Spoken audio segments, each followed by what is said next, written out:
Hi, I'm Jonathan Hayfitz, and welcome to Law on Film, a podcast that looks at law through film and film through law. In this episode, we dive into Francis Ford Coppola's The Godfather from 1972, widely regarded as one of the greatest films of all time. Based on Mario Puzo's best-selling 1969 novel, The Godfather depicts the rise and legacy of the Corleone family, a fictional Italian-American organized crime family led by Vito Corleone, and the transformation of his son Michael from a reluctant outsider to a ruthless mafia boss. The film, which features an ensemble cast of American film icons, including Marlon Brando, Al Pacino, James Caan, Robert Duval, Diane Keaton, Talia Shire, and John Cazale, explores themes of family, power, and the American dream. It also provides a window into the relationship between law and culture while offering complex perspectives on the meaning of justice. Joining me to talk about The Godfather is Stephen Coe. Steve is Associate Professor of Law and the R. Gordon Butler Scholar in International Law at Boston University School of Law. He teaches and writes in areas of criminal law, constitutional law, and international law. Stephen's research has appeared or is forthcoming in leading journals, including New York University Law Review, Duke Law Journal Online, Cornell Law Review, Washington University Law Review, and Boston University Law Review. He's a contributor to Just Security and Lawfare law blogs, and is a fellow at the Center for Cultural Sociology at Yale University.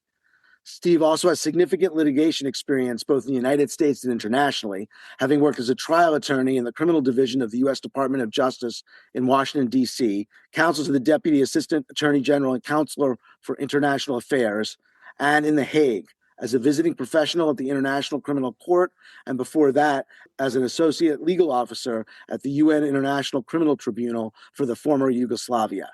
Steve's current research focuses on the field of cultural sociology, where he brings an interdisciplinary lens to law and culture, including the relationship between formal corrupt legal mechanisms and notions of justice, themes at the heart of the celebrated film, The Godfather. Steve, welcome to Law on Film. Great to have you on the podcast. Thanks so much for having me, Jonathan. This is so fun. And for the listeners to know, the reason why this came about is because you gave me a car ride home from this conference at Pace. And you told me about the podcast, and I immediately said, I want to be on it, and I want to do The Godfather. And I think at first you're a little surprised because it's not as explicitly legal as, some of these other films. But I've always just loved the film. And there's so much there. And I knew that it would resonate so much with just this basic dichotomy between law and justice. You can lean into that. So the film opens up. It's during Vito Corleone's daughter's wedding. He's in a room with a few of his associates, shall we say, and a supplicant comes in named Bonacera. I believe in America. America has made my fortune, and I raised my daughter in the American fashion. I gave her freedom, but I taught her never to dishonor her family. She found a boyfriend, not an Italian. She went to the movies with him. She stayed out late. I didn't protest. 2 months ago, he took her for a drive with another boyfriend. They made her drink whiskey, and then they tried to take advantage of her. She resisted. She kept her honor. So they beat her like an animal. When I went to the hospital, her nose was broken. Her jaw was shattered, held together by wire. She couldn't even weep because of the pain, but I wept. Why did I weep? She was the light of my life. Beautiful girl. Now she will never be beautiful again. I went to the police like a good American. These 2 boys were brought to trial. The judge sentenced them to 3 years in prison and suspended the sentence. Suspended the sentence? They went free that very day. I stood in the courtroom like a fool. And those 2 bastards, they smiled at me. Then I said to my wife, for justice, we must go to Don Corleone. Why did you go to the police? Why didn't you come to me first? What do you want of me? Tell me anything, but do what I beg you to do. What is that? That I cannot do. I'll give you anything you ask. We've known each other many years, but this is the first time he ever came to me for counsel, for help. I can't remember the last time that he invited me to your house for a cup of coffee, even though my wife is godmother to your only child. But let's be frank, you never wanted my friendship, and you were afraid to be in my debt. I didn't want to get into trouble. I understand. You found paradise in America, had a good trade, made a good living, police protected you, and there were courts of law. You didn't need a friend like me. But now you come to me and you say, Don Corleone, give me justice. But you don't ask with respect. You don't offer friendship. You don't even think to call me Godfather. Instead, you come into my house on the day my daughter's to be married and you ask me to do murder. Money. Just give her justice. That is not justice. Your daughter is still alive. Let her suffer then.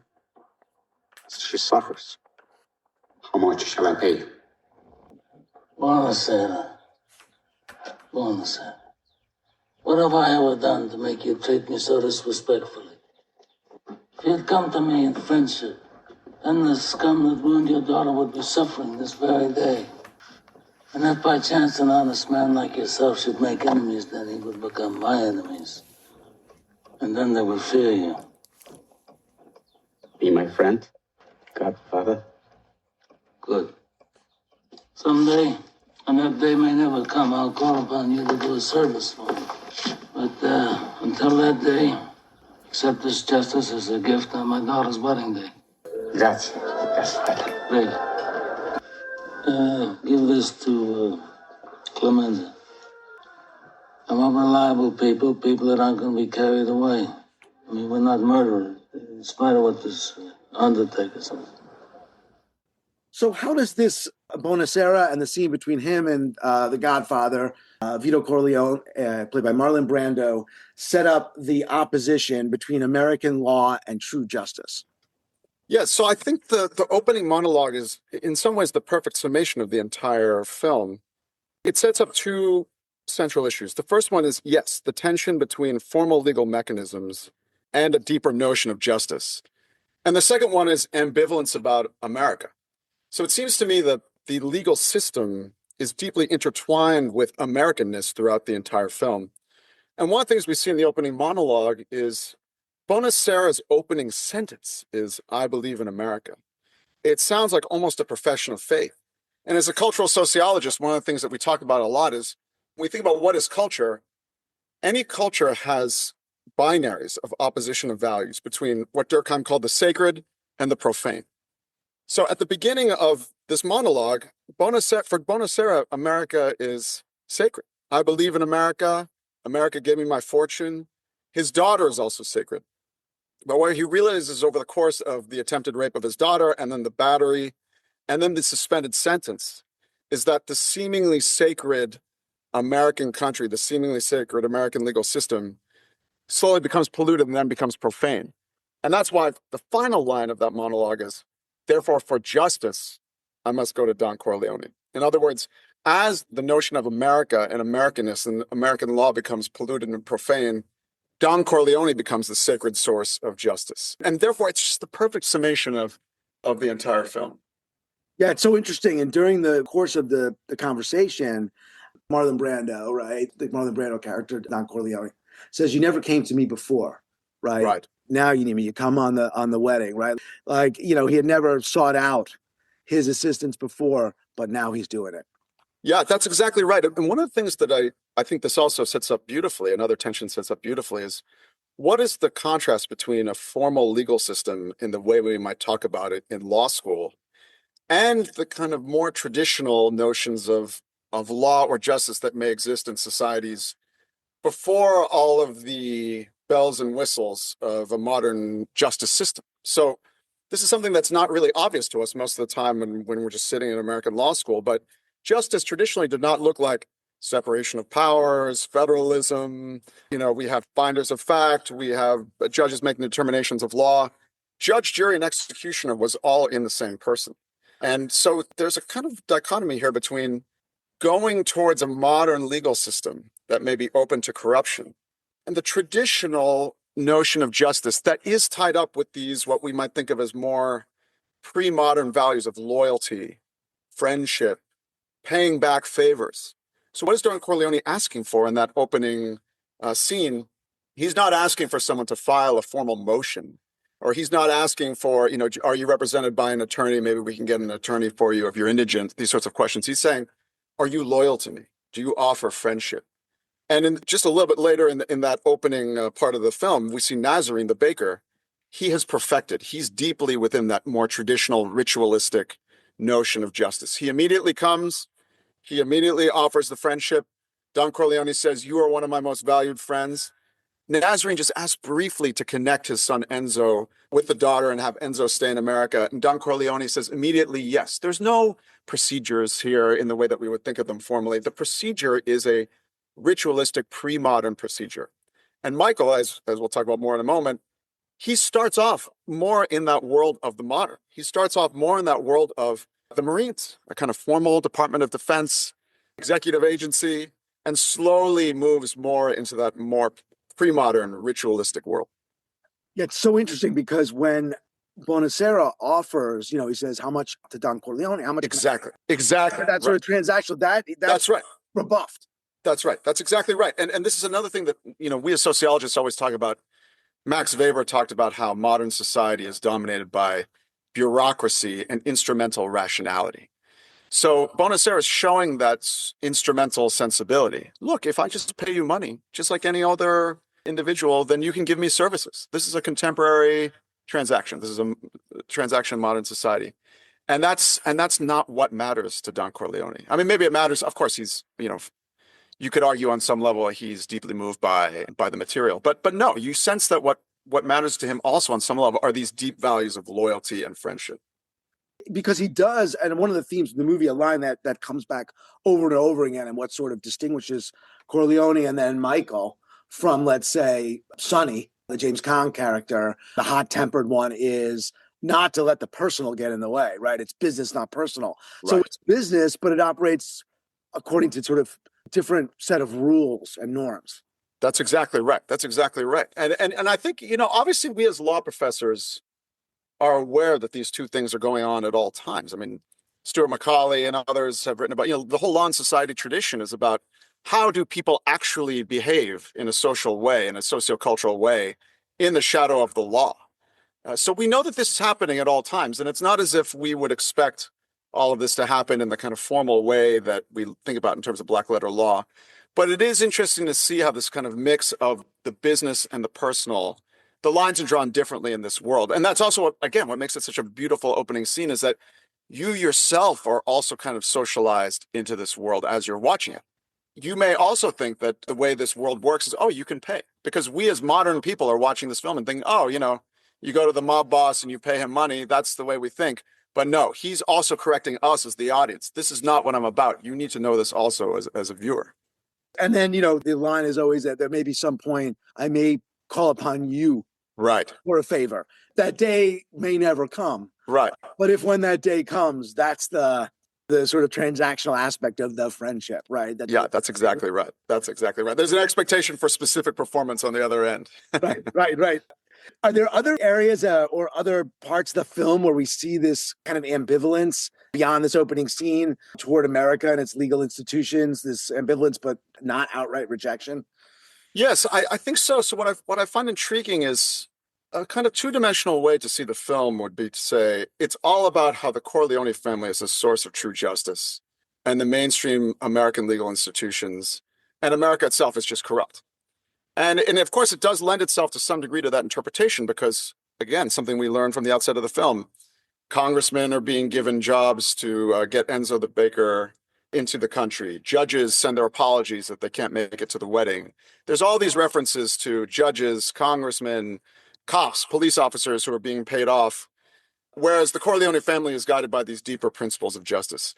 At the same time, what emerges over time, especially towards the end of the film, is that both Marlon Brando's character, Don Vito Corleone, and Michael, for them, America is still sacred in a way. And this really hit home for me in the very end of the film, Marlon Brando's last long scene with Michael, where he says to Michael, I never wanted this for you. I wanted you to be Senator Corleone, Governor Corleone.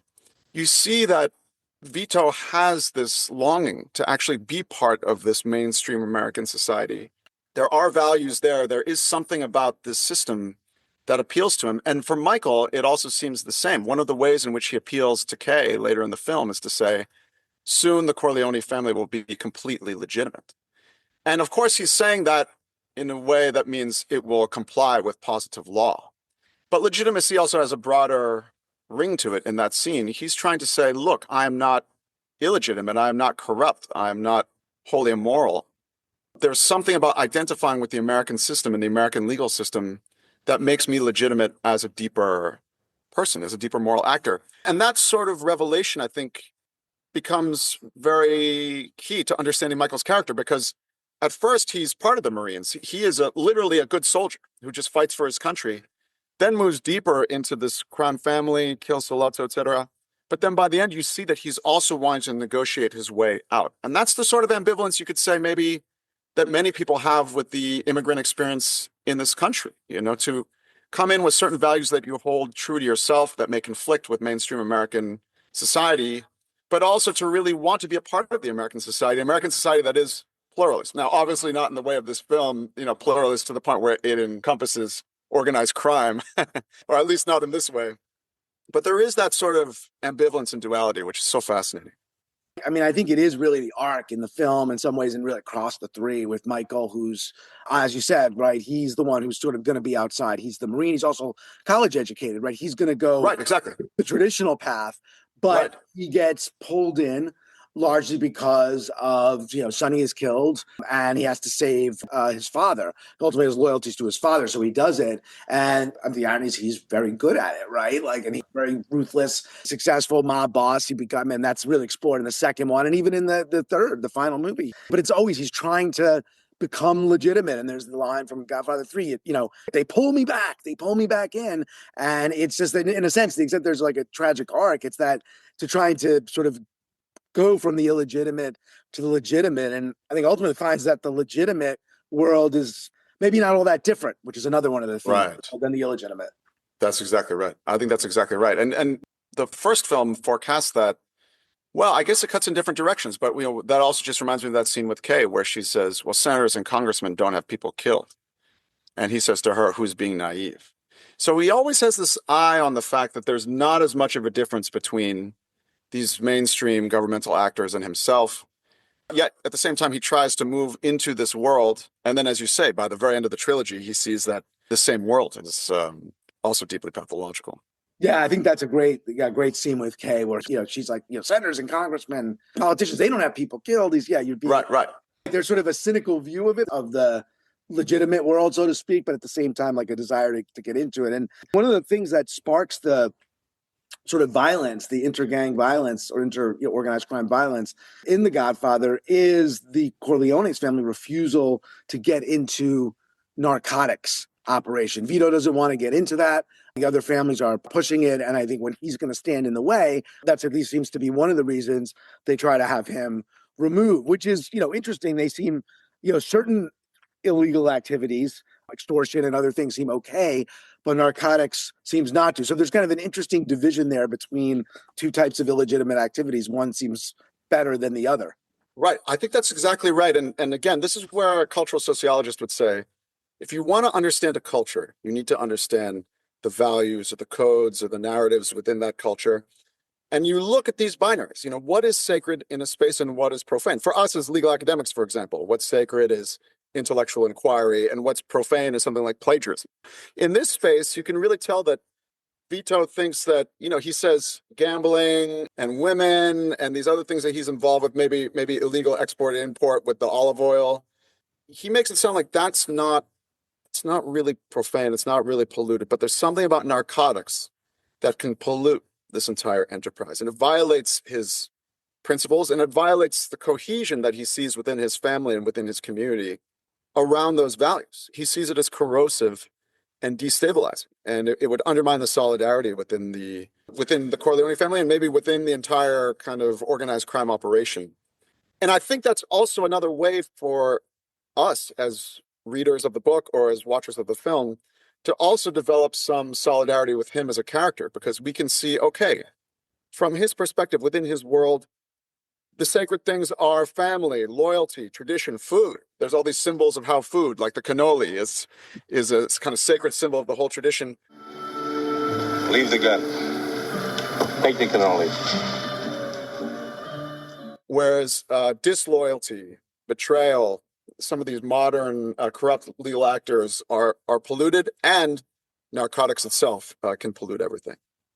And I do think it's important in terms of the, as you say, like in terms of the audience identifying and how, you know, and what in The Godfather and a number of other mafia movies allows viewers to identify and, so to speak, root for, right, these sort of characters who are doing, you know, committing violent crimes, doing some horrific things. It is maybe this sort of internal logic, this internal cohesion, this sort of code that they go by, right? If they're outright sort of like, you know, kind of open sort of sociopaths, right? Like kind of like a Whitey Bulger character. If the audience is not going to identify, but there are these sort of limits, and there's some moral like code that they operate by. Yeah, that's exactly right. And I think that's why we like as viewers to see documentaries, for example. You know, I watched this documentary when I was younger called Psalm about these young guys studying for the wine sommelier exam. They're just completely obsessed with passing this exam to become a master sommelier. And when you first start watching, it just seems so strange. I mean, these guys are memorizing all these different subcategories of grapes and all these different tastes, and they're tasting, blind tasting. But it's fascinating to go within any world and see the symbols, codes, and narratives that animate that world. And once you do, you start to see that obviously there's always bad faith actors, there's always dangerous people, there's always actors that we would call bad. But within those worlds, they're obviously to themselves operating within a world of meaning that where they are the protagonists, or they're operating in a way that for them makes sense based on their values. And some percentage of the time that is true. And that's what makes the film so compelling. And just keeping with the theme, I think one of the like the great insights Michael has, right, and what shows his sort of ability to kind of like think a little bit out of the box is after, you know, they're trying to get his father, right, and they're worried because Sollozzo, right, is he's protected by the cops. There's this corrupt cop, McCluskey, Sterling Hayden, and they're like, you know, all the other top leadership in the Corleone family are like, we can't kill a cop. Like that's right. That's a line you can't cross, right? Because you know the law will, you know, look at certain things, but if you start killing cops, you're going to bring the law and everyone else upon you. And Michael says, you know, wait a minute, this is a dirty cop. Yeah. Right. And so if we go ahead and we kill him, you know, and then he's tainted as being a dirty cop, we'll get away with it. And that's right. There's the great scene, right, in the Italian restaurant where Michael goes, he stashes the gun in the toilet, or they stash the gun for him in the toilet. He comes out, he shoots the cop, and Sollozzo point blank, and he has to flee for a while to Sicily, but he gets away with it, and he's right. Like the papers talk about, the story turns, and this dirty cop was killed. You know, that's that line about you can't kill police, but if the police are corrupt, maybe you can. That's right, which goes to the ambivalence, again, of the whole film. On one hand, the police officers show some responsibility. So, for example, at one point, right after the hospital scene where we see McCluskey for the first time, he orders some of the police officers to arrest Michael and take him into jail. And the police officers resist. So they do have some sense of ethics and morals and responsibility and how they go about it. But then at the same time, then McCluskey says, okay, well, then stand him up. I'm going to punch him myself. So you see that sort of tension with the police right in that scene. The police are seen as corrupt, but still abiding by some sort of code, which is just at least some percentage of the time. What's also intriguing, I think, is that scene with Michael where he pitches killing them himself. I actually show that scene in my first year criminal law class because the chapter on murder, first-degree murder, premeditated killing, it just jumps right in with some of the ambiguities of like what is premeditation, deliberation, etc. So I say, what does this actually look like? What does this actually look like? And I show that scene, and it's still compelling. I mean, students still love watching that scene. And I've noticed, because I rewatch it each year in the spring semester, you can see the cameras slowly pan in or move in, zoom in on Al Pacino's face as he's slowly going through. They're going to be expecting this, they're going to be expecting that, we have to kill him, et cetera, et cetera. And it ends with him saying, I'll kill them both myself. So first of all, cinematographically, it's beautifully done. It's perfectly done. What's also interesting is that for someone to be persuasive in a space, they need to be performatively strong. They need to have good performance. If we think of great figures, people who have seized the stage in a culture, they're good performers. Barack Obama, some say he came out of nowhere, but one of the things that he had, and frankly that Donald Trump also has, is this ability to seize the stage, regardless of whether we like what they're saying or not. And Michael seizes the stage in that scene. He's able to pull on the background representations within the family. Can you kill a cop? We might say no, but actually maybe you can. And we have people on the payroll who are journalists. We can pollute him in the public eye. We can do this because we have to. It's not business, it's personal. He finds a way to pull on all of these ideas in the air and completely take control of the room. And that's a juxtaposition with what happens just before. This is something I also noticed this time around watching the film is just before that monologue, Tom and Sonny are fighting. They're fighting about what to do next. And they're angry and they're in disagreement. And Michael's cold, calculated, but also persuasive performance is able to seize the stage. And that's the moment where he starts to take his step forward. And again, it's not personal, it's business, right? And Exactly, right, exactly. And he's the one who sort of has that. For Sonny, it's all personal, right? Yeah, exactly, right. He says, then business will suffer. He says that at one point. So Michael's good at he knows the values in the room. He knows what people care about. And someone who's a dexterous performer can pull on all those different values, create their own script and say, this is really what we're doing. And again, that's what Barack Obama was able to do in the 2008 election, is to say, this is who we are.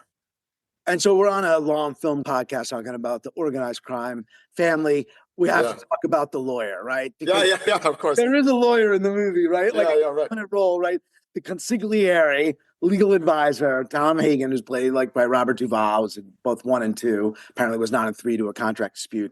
How does he, he's a central character, right? In some ways, and he's one of the most trusted advisors. How does the consigliere fit within this kind of frame of law and justice and the themes we're talking about? Yeah, it's so fascinating. And I know you picked up on that. You had told me before the podcast, and it was something that I had not originally thought about. So what I was struck by, first of all, when watching him, was the first thing that really popped for me is when he's talking to Jack Waltz, the film producer. And he says to him, I'm a lawyer, I've not threatened you.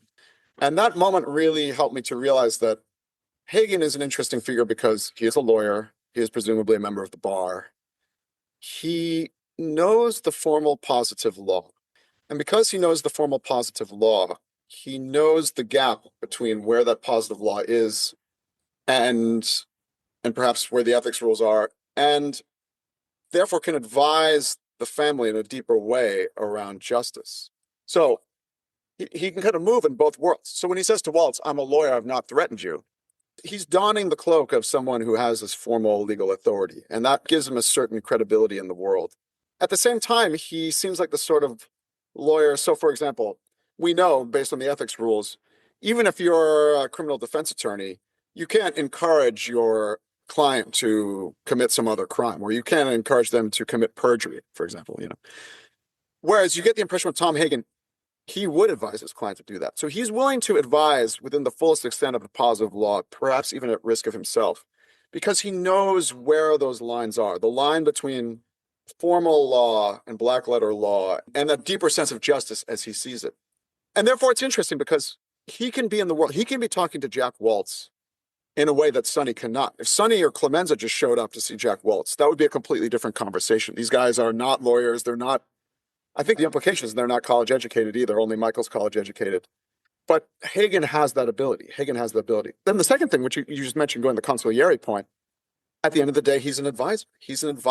The implication, and I think this is in the book, and there's a deleted scene. There's a consigliere that Don Vito Corleone has at the beginning of the film named Genco. Genco Olive Oil Company is named after that character, and he dies at the very beginning of the film. In the end, Coppola took it out of the film that premiered, that actually debuted in the theaters. But Genco was a Sicilian, and that's something that comes out later on.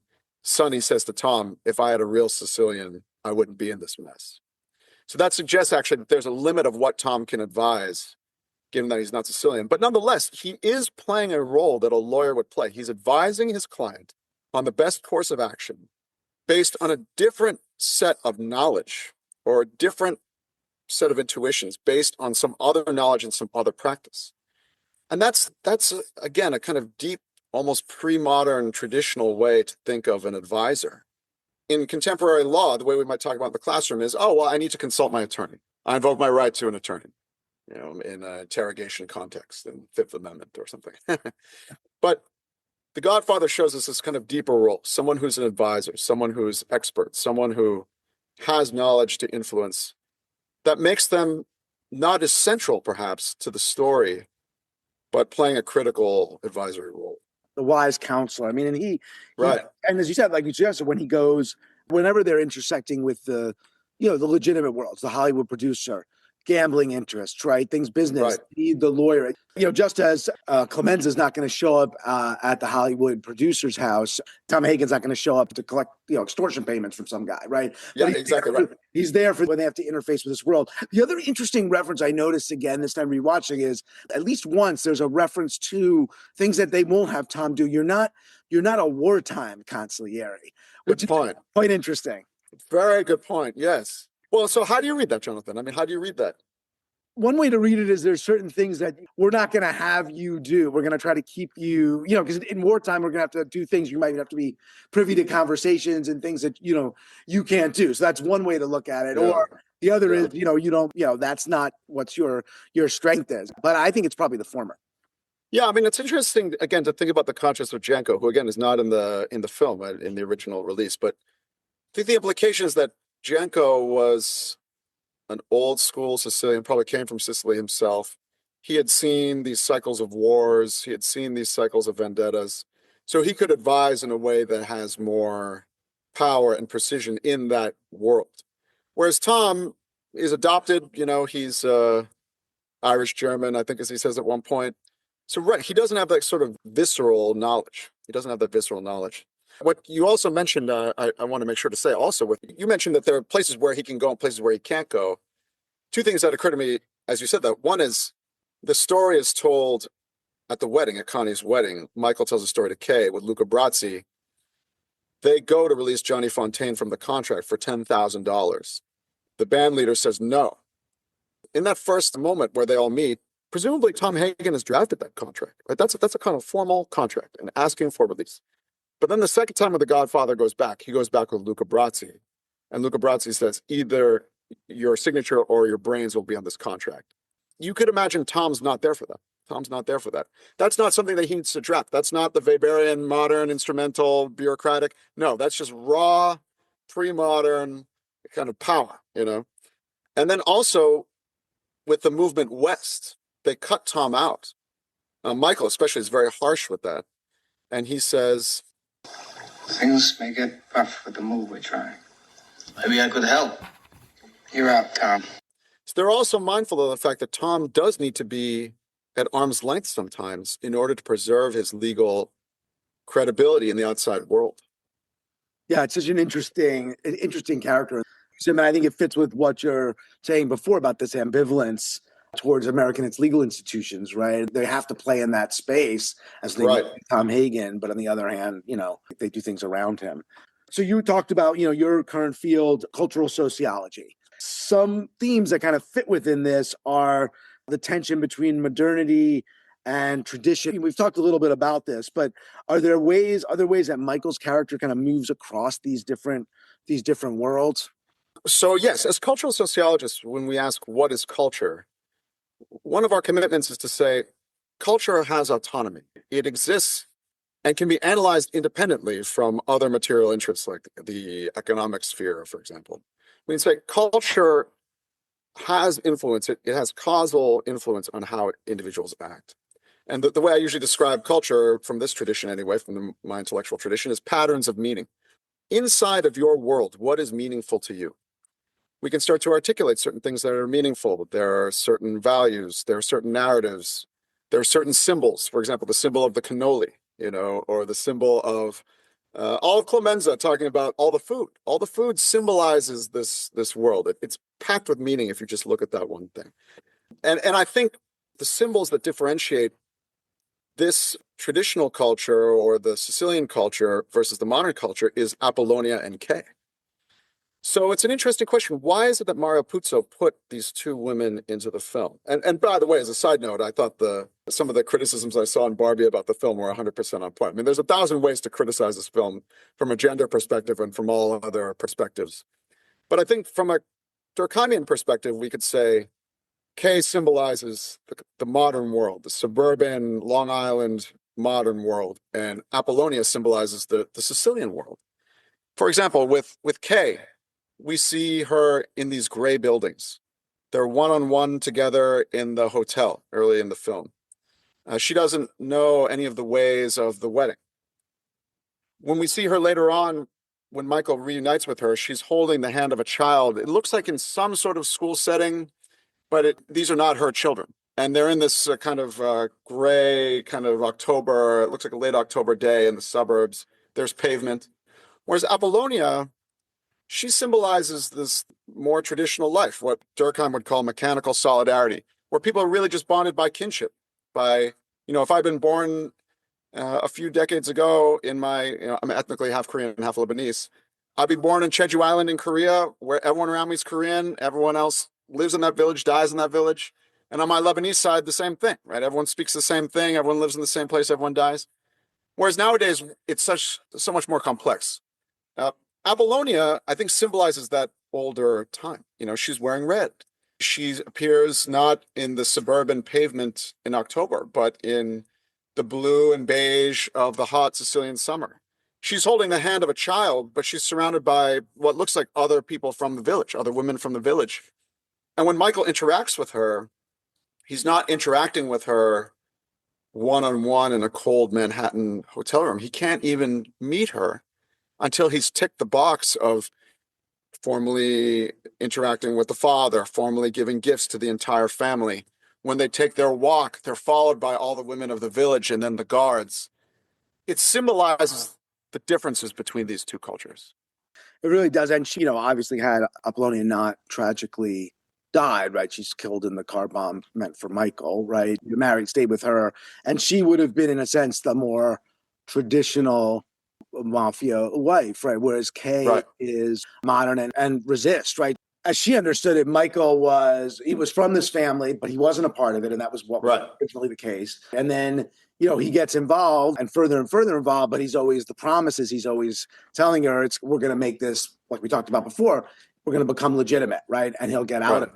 But he gets deeper in. And the end is she's kind of, shut out, right? Both, one ends with Kay outside the door, right? And then I think two is when the door closes on her, he's not going to let her take the children away. So she's, in a sense, she is modernity and she's pushed out. I think that's right. And in the beginning of the film, Michael has the line, he says to her, "That's my family, that's not me," which is a line that many people might utter nowadays in 2025 in the United States. But again, that's not the way many people felt within their families for most of human history. I know in Korea, for example, if I were to introduce myself in Korean, the first thing I would say is the name Ko. That's my last name in the West. But in Korea, that's the first name I would say. That's my family name. And then my Korean first name is Wonyoung. The one belongs to all the other members of my generation. So my brother and all my male cousins, we all have the same first syllable. And my sister and all my female cousins also share a syllable. So only the last syllable belongs to me individually. And that's obviously Korea and Sicily are very different, but Michael has a hard modern bifurcation between him and his family at the beginning of the film. And by the end, Kay is shut out because she is still existing in that modern world, presumably the world that brought them together in the first place when they, again, in the Manhattan hotel room, going to see the play. But right now he's on the other side of the line. He's on the other side of the line at the end. He's gone through that transformation. And he proves, in a way, he's proved unable ultimately to, protect her, ultimately into the assassination. He almost gets shot. And then 3, their daughter is killed, right? So it's ultimately he fails to do that. Another thing that the centers on is rituals, right? We have weddings. Film opens with the wedding, funerals, baptisms. It's the baptism where it's during the baptism of their child that Michael executes the brilliant plan to have the other heads of the leading families killed. So all these different sort of central parts of the film are associated with rituals. So how do those kind of play in terms of distinguishing what we talked about a little bit earlier about the sacred and the profane? So, first of all, ritual may sound maybe a little foreign to some listeners in 2025, but we can think of ritual as any sort of space where there's some sort of gathering of individuals to reaffirm meanings and potentially some transformation. So, for example, a ritual might be a presidential inauguration, or it could be a trial, or maybe the reading out of a verdict. Everyone gathers inside of this room in the same way, once again, as the court always does, and someone reads off the verdict. We have all sorts of rituals when it comes oral arguments before the Supreme Court. Oyez, oyez, oyez. All the people walk in after that's said. So we have all of these collective procedures and rituals in which we gather and something happens socially. Think of a wedding as the clearest example. The bride and the groom enter separately, or it could be two brides and two grooms, and there's some sort of ceremony. And at the end, they walk out together. Everyone's the same. Everyone's physically the same, but there's been a symbolic transformation. There's been a social transformation in that moment of ritual. And what I was so struck by watching the film this time is there are, I think, 5 different rituals that took place, and they kind of overlap with the ritual of the Catholic tradition most of the time. So the first one is Connie's wedding. The second one is Michael and Apollonia's wedding. The third one is the funeral of Don Vito. The fourth is the baptism, which is the most explicitly ritualistic scene. And the final one is Carlo's execution, which is also its own kind of ritual. And what we see in each of these is a kind of, in moments of ritual, we can understand what is meaningful for a certain culture. So what is meaningful in these sacred rituals, for example, in the first scene? Well, first of all, the love of Connie and Carlo, which obviously goes south. But also, the day is so sacred that no Sicilian can refuse a request on the day of his daughter's wedding. So he himself is upholding the sacredness of the day by complying with all these requests. And as a side note, we see that some of the other sons are completely not upholding the sacred nature. Sonny's having an affair with a bridesmaid. Fredo is extremely drunk. At Michael and Apollonia's wedding, we see what's sacred there is the broader family ties. There are so many family members at this. But I think that the key ritual is really the baptism scene. So this is something that one of my good friends pointed out to me years ago. What's happening in that scene? He's becoming the godfather, and he's becoming the godfather. In other words, he's becoming godfather to Connie's child in the Catholic traditional way. There's a transformation there. The beginning, he's not the godfather, and after he says all of these things, he becomes the godfather. But there's also a transformation because he's also participating in this ritual of violence. And he is solidifying his transformation into truly becoming the godfather because he eliminates the heads of the rest of the families. Right? That's what rituals do. What I also thought was interesting about this is Connie's wedding, Michael and Apollonia's wedding, and the funeral. We don't see that much of the Catholic ritual there. But for the baptism, we're really there, which I think signifies Michael's transition to really being deeply within the pre-modern Durkheimian ritualistic space. This is no longer Michael showing up late to the reception, he didn't make it, but now he's here and he's wearing his military uniform. No, he is a central player in the Catholic Church on the altar, and he's the central player in eliminating the heads of the 5 families. And then finally, the final ritual we see is the execution. And this is something that didn't occur to me until this time watching it is, again, in the old ways in which law, the same person we always say was judge, jury, and executioner. And we see Michael playing that role, essentially, in the final scene with Carlo. And that's a very long scene.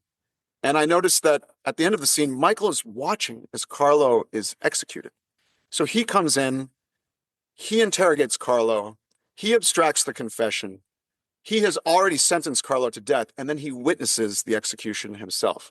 And that's really the ultimate final ritual that, again, he's deeply a part of, which shows his deep transformation into this old space.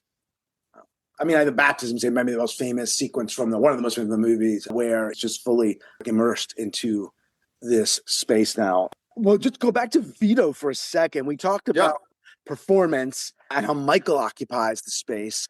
In some sense, the same could be said for Vito, although his style seems different. The role that, performance plays, obviously, we have the ultimate performer in Brando, but I mean, he has a different, if you will, kind of style. I mean, they both have the same huge kind of gravitas and authority when they conduct business.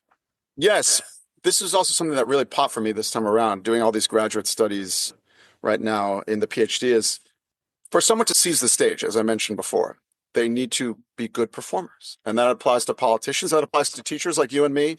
What makes for a good law professor? It's not simply that we know the law or that we know our students' names. There's a performative aspect to teaching. And part of the performance is we need to be able to pull together all of these different ingredients for the students in a new way, to have our own unique script in the classroom. And for the students to feel like they leave the classroom every day with a sense of fusion. They've kind of fused with the whole performance. They feel like they've taken something away. Maybe they even lost themselves a little bit in the class. They lost themselves in the debate in the same way that someone might lose themselves if they attend a compelling performance of King Lear, for example. And what's so striking in watching the different characters in the Corleone family is Vito, Brando, has the highest performative ability. So we see him in the film rebuff Bonacera, but then ultimately pull him into the fold. A moment later, we see him with Nazarene the baker. Nazarene the baker doesn't even have to finish his sentence. Vito is completing his sentence. He says, you want Enzo to stay in the country and you want your daughter and Enzo to be married. And the baker says in response, you understand everything. He humors Luca Brasi, even though Luca Brasi is clumsy. He dances beautifully with his daughter. When he rejects Sollozzo, he sits next to him. He offers him a drink. He says, it doesn't matter to me what a man does with his business. And then, of course, his ultimate performance is in that final gathering with all the heads of the families. He has to felicitously thread that line between recognizing that his family's done wrong, recognizing the harm that's been done to his family, trying to end the violence, trying to not offer too much, but not offer too little. And at the end, he stands up and he says, I will never be the one to break the peace. And his performance is so persuasive that at the end, he and Bruno Tattaglia hug each other. That seals the deal. That seals the deal. And I think this is the reason why I know that Coppola said when he was casting Vito, he wanted an actor whose shadow was so large that you could feel his presence even when he's not in it. Because actually, Brando's not in the film that much. He gets shot pretty early, and then he's gone for most of the middle part, and then he dies towards the end. But Brando himself is an excellent performer, and therefore Vito is such a perfect performer that he can felicitously, just seamlessly thread all these needles. Whereas, as we already mentioned, Sonny can't do that. Sonny is too hot-headed. He's clumsy. He irritates people. He turns people off. He's violent against Clemenza. He's violent against Fredo is awkward. We see how clumsy Fredo is. I also noticed even in Vegas, he organizes this awkward party for Michael. And then when he realizes Michael doesn't like it, he tells the girls to scram. So he turns on a dime. And then, of course, Michael himself, in some ways, he is a good performer. He is able to extract the confession from Carlo. He is able to pretend to be a bodyguard at the hospital. But he's also cold. I mean, I was struck this time around. He lacks Vito's warmth. And I think that's ultimately, in 2, that becomes even worse. So at least in 1, you can see that there are these moments where he shows some humanity. But even then, with Vitelli, the first time he meets Apollonia's father, he's just checked out. He's not engaged, Or when Tom, you see the tension in their performance, Michael versus Vito, in the scene where Tom's saying, why am I out? Vito sits next to Tom. He says, look, honestly, I advised Michael in this way. And this is not what we want, but this is what needs to happen. But Michael just says, you're out, Tom. So Michael doesn't have that performative power. He can't, in many ways he can, but he doesn't have it as much as his father. Again, that's one of the things that leads to his downfall, ultimately.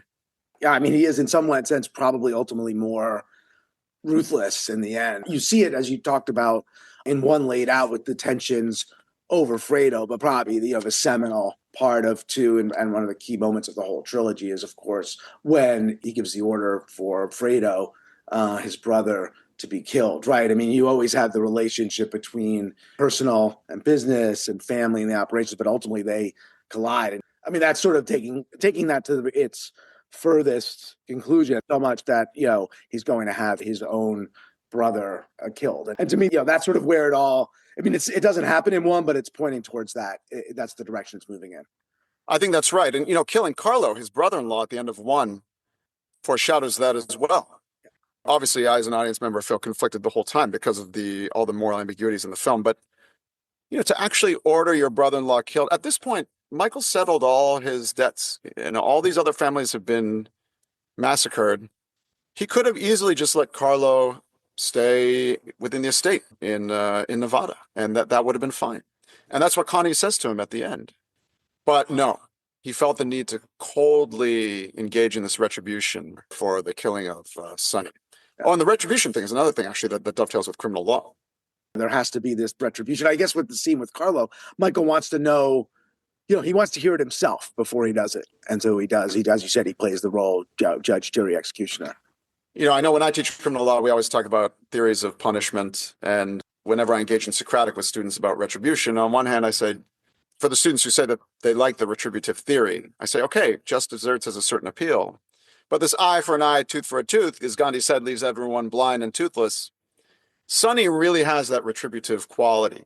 Mm-hmm. He just wants to engage in this tit for tat, and so does Michael, it seems. Whereas I noticed that Vito, again, the ultimate performer, right after Sonny's been killed, he comes down and he has that one-on-one with Tom Hagen. And Tom tells Vito, Sonny's been killed. They shot him on the causeway. And Brando's character could have easily said, okay, we're going to take it up another level. But instead he says, I want no inquiries made. Call the heads of the five families. This war stops now. So that shows a limit to his retributive impulse, which again shows his wisdom and his performative felicity as the head of the family, which Michael and Sonny lack. And again, it ultimately spells, it spells both of their doom, because it spells Sonny's doom because he finds out that his sister has been abused again, and he cannot do anything other than think about beating Carlo to a pulp, as we see him do earlier in the film. All he's thinking about is retribution and maybe specific deterrence. Whereas you could imagine Vito having a different approach to this somehow. The Godfather was wildly successful and led to Godfather 2, as we've talked about, which released about 2 years later, equally acclaimed. And not just that, but a string of organized crime movies. I mean, we could, too many to list. Goodfellas, Casino, Departed, just to name a few, plus, iconic genre-defining TV shows like The Sopranos. What explains, or what do you think helps explain the success and popularity of the genre? And what does that tell us about law and culture in America and people's relationship to it? Yeah, I mean, I think what it really captures is that, especially on the legal front, most of us feel some percentage of the time that there can be some gap between law and what we think to be our deeper notions of justice. And some people and some communities, especially historically marginalized communities, have felt that with certain aspects of the legal system, and again, in criminal law, the criminal legal system in particular. But most of us know that there is some distance between the two. And again, as teachers, this is one of the things we hit home from the first day. Torts professors talk about no duty to rescue, or in criminal law, we say, if there's no omission, it's not necessarily an actus reus. It's really just a culpable omission that we're really concerned about.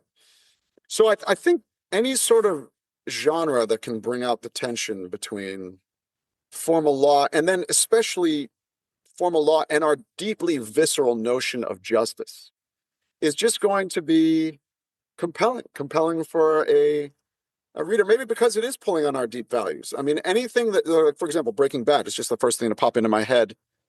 So Vince Gilligan said at the beginning of the first season, they did everything they could to make Walter White, the protagonist, seem sympathetic. So he's working hard. He doesn't have enough money. He's working in a car wash to make extra money. His kids are making fun of him. His son is physically disabled. He has another child on the way. He suffered this humiliation with the Gray Matter Company. You feel a sense that you're rooting for him. And the deep values at play there are, some people are suffering. Some people are suffering who are in difficult situations. We want someone like that to succeed. It just pulls on our deep moral intuitions as to what is just or what is right. And then to have a character like that slowly transform more and more into darkness is compelling for us as viewers. I think in the same way, and going back to where we started with the Bonacera monologue, everyone can agree that if two individuals have been convicted for attempted rape and battery, there should be some sort of consequence for them. But to have a court of law say suspended sentence, to have the individuals walk free that very day. It opens up that gap. And I guess these mafia movies, and I haven't seen that many of them, I think they often play on that sort of ambiguity or that tension between the two. Yeah, and there's just, I think, a fascination with the rules in which they operate and just something, compelling about it. I mean, interestingly, the mafia itself, organized crime itself, did not want The Godfather to get made. There's a group called the Italian American Civil Rights League, which was led by a reputed mobster named Joe Colombo, said it would perpetuate negative stereotypes of Italian Americans and the mafia. They tried to pressure the studio and Coppola.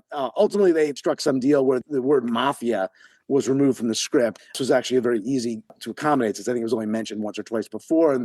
But in any event, the opposition's kind of faded. By the mob was apparently, from what I know, loved like Sopranos. And so they've kind of changed. And sort of interesting to see that, within the sort of organized crime or what remains of it, that they kind of like seeing their life celebrated on screen and that kind of their view of themselves as part of American law and culture. Yeah, it's actually interesting. I mean, they basically become symbolized. They become symbols of, yes, maybe cultures and communities that have different sets of rules and are in opposition to the state. I mean, you see the cover of Jay-Z's first album, Reasonable Doubt. He's dressed kind of like one of those old Sinatra-esque, Brando-esque figures. There's something intriguing about seeing these people as kind of noble, and noble because they symbolize a kind of alternative code that actually has more morality and more justice than the polluted formal legal systems that exist. It's so compelling. Yeah, no, it's interesting. I mean, one thing they don't really, I don't think, explore in that Godfather that comes up in other movies is, of course, the other type of betrayal, right? The betrayal in The Godfather is ultimately what leads to like Fredo's demise, right? Is you don't take a position against the family. But of course, the other big betrayal, which is explored in, a number of other movies, is the informant, right? And I think, for whatever it is that, The Godfather, it's kind of set in a time before pre-RICO, pre-real federal law enforcement efforts to go after the mafia and to try to turn people. But it is this other idea, this sort of code of loyalty and the idea that you don't, right, you have to be loyal to the family, and that's the like sort of defining thing. Yeah, so I think that's right. I think the two characters that come to mind, one in part one and one in part two, so Paulie is the turncoat bodyguard, and he's just executed. He's executed for his betrayal. I mean, he's not an informant, but I think the implication he's been paid off by, like Sonny says, he's sold out pop. So he's dealt with swiftly by Clemenza in the leave the gun, take the cannoli scene.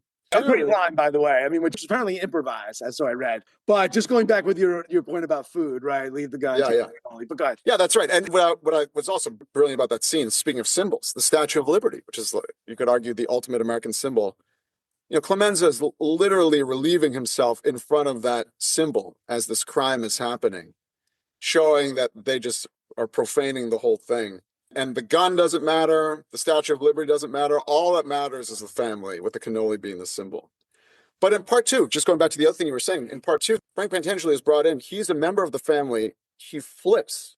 He's cooperating with the congressional investigation. Presumably, he's cooperating with the FBI or with federal law enforcement as well. And what is it that brings him back from the brink?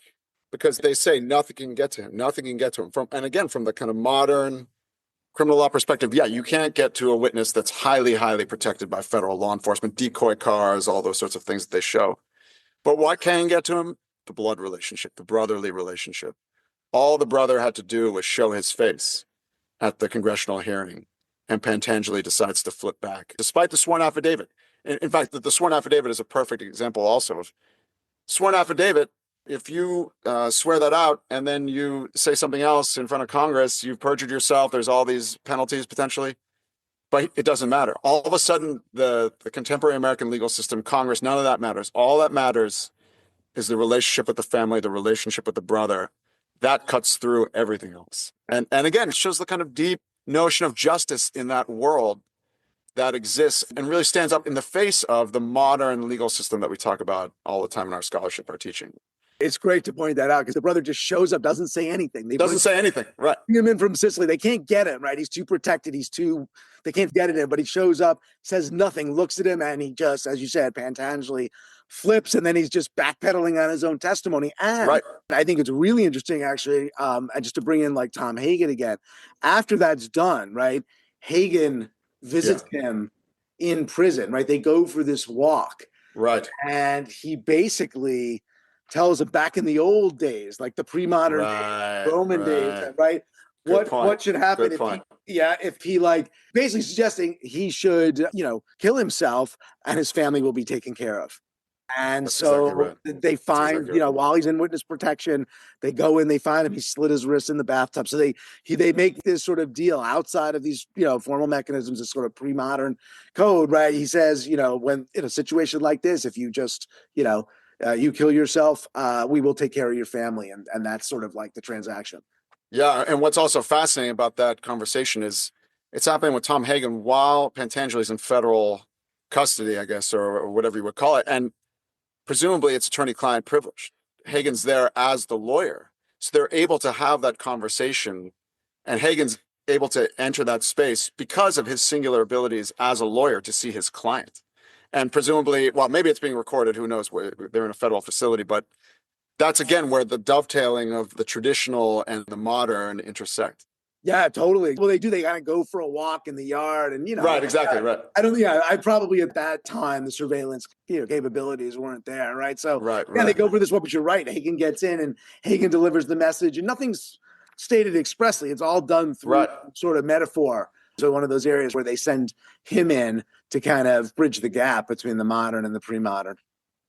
It's so fascinating. I mean, one of the things I love about this film is that every time I watch it, there's something else in there. And it's one of my most beloved teachers in high school. He has a PhD in music. He told me that the difference between a true masterpiece in music and a piece that's merely good is a true masterpiece. You look down on it as if it's water. It has infinite depth. You can never see to the bottom. Whereas the piece that's good, but not a masterpiece, at some point you can kind of see the bottom of the pool. And what I love about The Godfather, there's so many characters, there's so many themes, there's so much in there that you can always take something new away. And as lawyers, and for me as a cultural sociologist, so much of that becomes clear now. And I just love that feeling. And I love also knowing that when I'm older, next time I watch it, it could be a year from now, it could be many years from now, there'll be something new that emerges. I just love that feeling. I also love this film. I'm half Lebanese, and I was first introduced to this film actually through that side of the family. My family came to the United States in 1895, my grandmother's side, and 1905, my grandfather's side. Lebanese Catholics. So Mediterranean Catholics, immigrants to the United States. And my great-grandfather, for example, came in through Ellis Island.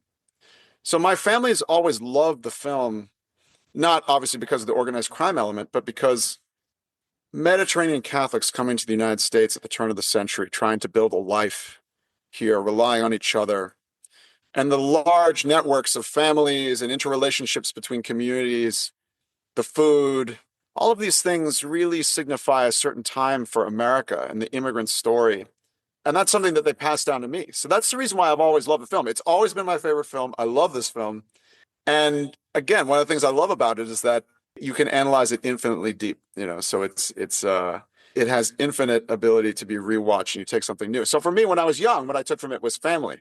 But now that I'm older, I take from it law and cultural sociology.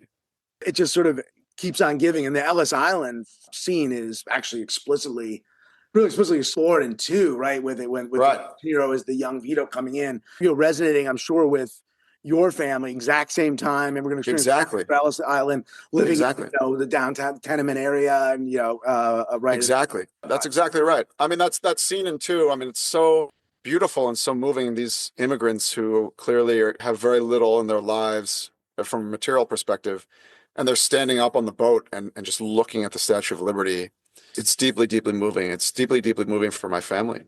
And even the name, they just stick him with the name Corleone. That's right. Yeah, that's exactly right. Because he's a different surname, but he's from there. So it's like, you will be Vito Corleone. Yeah, that's exactly right. And that happened to some of my family as well. They got given a different name because they confused the middle name with the last name. So that's just the name that stuck. I mean, so many immigrants from that time have stories like that. And so yeah, so it really clarifies so much about the immigrant experience. And again, I think this is the reason why the film is so popular, is because it's not just a story about crime. It's really a story about so many things. You can read it from a law and justice perspective. We can read it from a family relations perspective. We can read it from an immigrant history perspective.